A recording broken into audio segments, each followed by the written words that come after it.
수강생 여러분 안녕하세요. 국제정치학의 고배현입니다.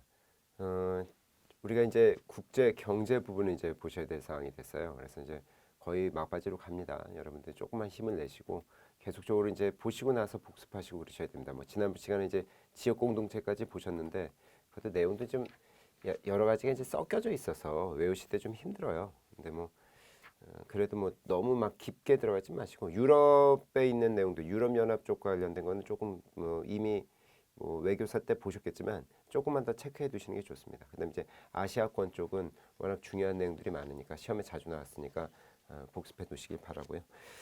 이번 시간부터 한 몇 번을 걸쳐서 이제 국제 경제를 보여드릴 건데 이 국제 경제가 이제 문제에 나오고요.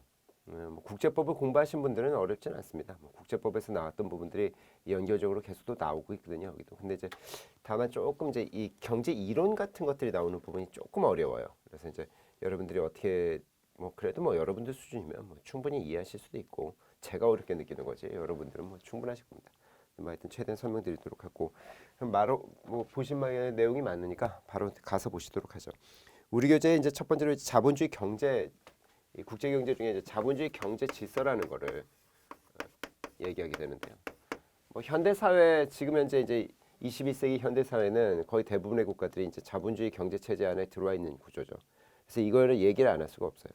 자본주의 경제 체제가 어디서부터 시작되느냐? 그럼 뭐 이거 여기서부터는 자본주의라고 얘기하기는 좀 어렵지만 중세 말 아니면 이제 근세 초반이라고 얘기하는 약 한 15, 16세기 정도, 15, 17세기 정도까지라고 얘기해야 될까요? 이때쯤 좀 빠른 국가도 있고 이제 좀 뒤에 있는 국가도 있는데 대부분 이때가 이제 절대왕정 국가라는 게 만들어집니다. 절대군주라고 부르는 왕이 있고요. 이 왕이 이 봉건 시대하고 다르게 이제 봉건 시대 때는 영토를 주는 장원제 구조인데 그게 아니라 이제 귀족들을 궁정 신화화 시켜버려요.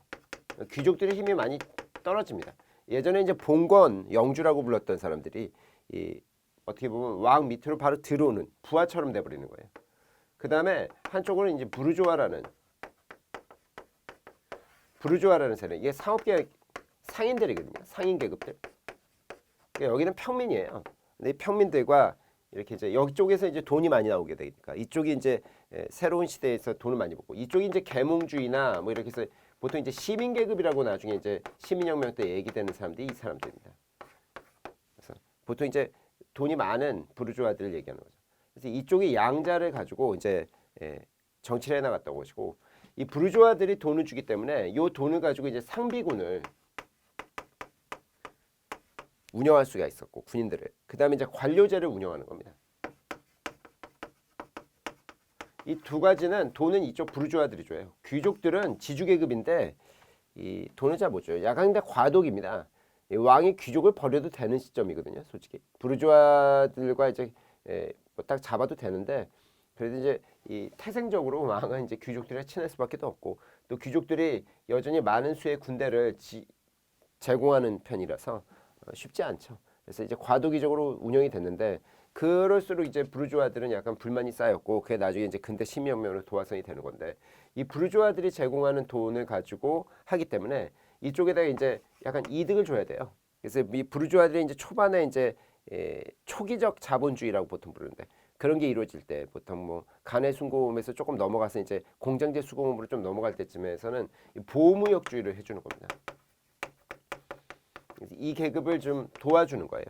외부로부터 들어오는 어떤 뭐 이런 것들을 자유경쟁 같은 걸 막고 이 내부적인 어떤 부르주아들의 어떤 부를 인정해주는 그런 구조로 나가는 거죠. 그래서 여기 보시는 것처럼 이제 거기 얘기가 나왔죠. 중상주의 체제라는 것은 거대 상인, 즉 부르주아들 이 사람들의 경제 활동을 지원하는 구조죠. 맨 처음엔 정말 유치하게 그때 외교사 때도 보셨지만 신대륙의 발견 때는 이제 포르투갈이나 스페인 이런 데가 이제 금을 찾아다니는 건데 나중에 이제 그건 아니고 식민지에서 이제 원재료와 또 그다음에 이제 이 시장을 확보하는 형태로 해서 나가고 그쪽에서 이제 새로운 시장을 연결하는 보호무역주의로 가죠. 그래서 보통 이제 여기 나오는 것처럼 우리 2010년 기출인데 중상주의적 전통 같은 것들 이런 것들이 어떻다 보호무역주의야. 자유무역이 아닙니다. 이거 보호무역이에요. 자유무역이 아닙니다. 중상주의는 자유무역이 아니에요. 요거는 가격 없고 이 보호주의와 보호무역주의와 관련이 있다라는 거 알아두셔야 되고 초기 자본주의로 이제 넘어오게 됩니다. 대체로 이제 18, 19세기인데 이때 이제 결국 이제 시민혁명들이 나는 거죠. 그다음에 산업혁명이 일어나는 겁니다. 생산성이 굉장히 가파르게 이제 올라가는 거예요.